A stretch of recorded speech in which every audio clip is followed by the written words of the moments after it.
రాత్రి అయినటువంటి సంఘటన. కంటోన్మెంట్ ఎమ్మెల్యే శ్రీ గణేష్ పై దాడికి యత్నం.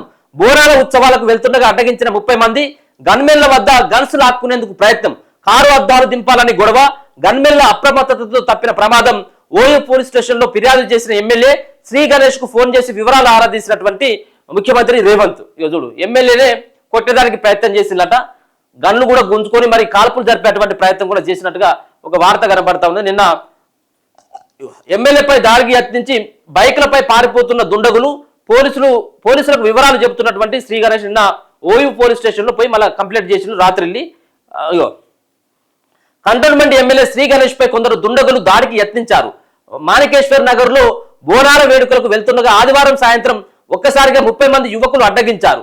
ఎమ్మెల్యేపై దాడికి యత్నించగా గన్మెన్లు అడ్డుకున్నారు. దీనిపై ఓయూ పోలీస్ స్టేషన్ లో ఎమ్మెల్యే కంప్లైంట్ చేశారు. East zone DCP Balaswamy, additional DCP Narasaiah OU police station కు చేరుకొని వివరాలు తెలుసుకున్నారు. అసలు మరి ఎందుకు మరి ఆయన పైన దాడి చేసిండ్రు, ఇది మరి దుండగులు చేసినటువంటిదా లేకపోతే పకడ్బందీగా ప్లాన్ చేసిందా? మరి ఇగో డీసీపీ బాలస్వామి కథనం ప్రకారం 10 బైకులపై 30 మంది గుర్తు తెలియని వ్యక్తులు ట్రిపుల్ రైడింగ్ చేస్తూ ఎమ్మెల్యే వాహనానికి అడ్డుగా వచ్చారు.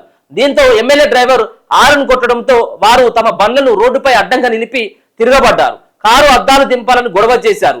ఎమ్మెల్యే శ్రీ గణేష్ పై దాడికి యత్నించారు. గన్మెన్లు కిందకి దిగగానే వారి వద్ద ఉన్న గన్సు లాక్కునేందుకు యత్నించారు.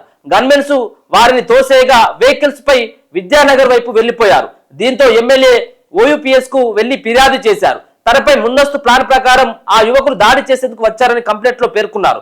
వారిపై కఠిన చర్యలు తీసుకోవాలని కోరారు. కాగా ఎమ్మెల్యే శ్రీ గణేష్ పై అటాక్ చేసేందుకు వచ్చిన వ్యక్తులు ఎవరు అనే కోణంలో దర్యాప్తు చేస్తున్నామని, ఇందుకోసం 3 స్పెషల్ టీమ్స్ ఏర్పాటు చేసినట్లు డీసీపీ తెలిపారు. ఇదిలా ఉండగా ఎమ్మెల్యే శ్రీ గణేష్ పై దాడికి యత్నం జరిగిందని తెలుసుకున్న ముఖ్యమంత్రి రేవంత్ రెడ్డి వెంటనే స్పందించి శ్రీ గణేష్ కు ఫోన్ చేసి వివరాలు కూడా అడిగి తెలుసుకున్నట్టుగా ఒక వార్త అయితే కనబడతా ఉన్నది. ఒక ఎమ్మెల్యేనే కొట్టేందుకు ప్రయత్నం చేసిందంటే మరి వాళ్ళు ఎంత జులాయిగలనాలి, లేకపోతే వాళ్ళు ఆకతాయిలు చేసినటువంటి పనా, లేకపోతే కావాలని చెప్పేసి ఎమ్మెల్యే పైన దాడికి యత్నించాలి, ఎమ్మెల్యేలు కొట్టాలన్నటువంటి ఉద్దేశంతో, లేకపోతే కారు అద్దాలు పగలగొట్టాలన్నటువంటి ఉద్దేశమా, లేకపోతే ఇంకా చంపాలన్నటువంటి ప్రయత్నం చేసిన అనేది అర్థం కాదు. కానీ మొత్తానికైతే పోలీసులు ఆ దిశగా ప్రయత్నాలు చేస్తా ఉన్నారు. వాళ్ళని పట్టుకున్నట్టు అయితే వీళ్ళు మరి కంటోన్మెంట్ నుంచి వచ్చినటువంటి వ్యక్తులా, లేకపోతే వేరే ప్రాంతం నుంచి వచ్చినటువంటి వ్యక్తులా, లేకపోతే పాదగోడవల వేరే పార్టీకి సంబంధించినటువంటి వ్యక్తులు అనేది ఇప్పుడు పోలీసులే తేల్చాలి.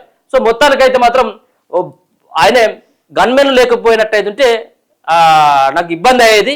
గన్మెన్ల దగ్గర నుంచి తుపాకీ లాక్కొని కూడా తన పైన ఎక్కువ పెట్టేందుకు ప్రయత్నం చేస్తున్నారు అనేది ఒక మాట ఆయన చెప్తున్నాడు. అంటే అది మరి ఇంకా ఏమన్నా పాత కక్షలు ఉన్నాయా లేకపోతే ఇంకేందనేది తెలవాలి. శ్రీ గణేష్ మనకు కంటోన్మెంట్ ఎమ్మెల్యే, అక్కడ ఎవరైతే కంటోన్మెంట్ లో సాయన్న కూతురు లాస్య నందిత ఎమ్మెల్యేగా గెలిచి దాని తర్వాత రోడ్డు ప్రమాదంలో చనిపోయిన తర్వాత వచ్చినటువంటి ఉప ఎన్నికల్లో కాంగ్రెస్ పార్టీ నుంచి పోటీ చేసి గెలిచినటువంటి వ్యక్తి శ్రీ గణేష్.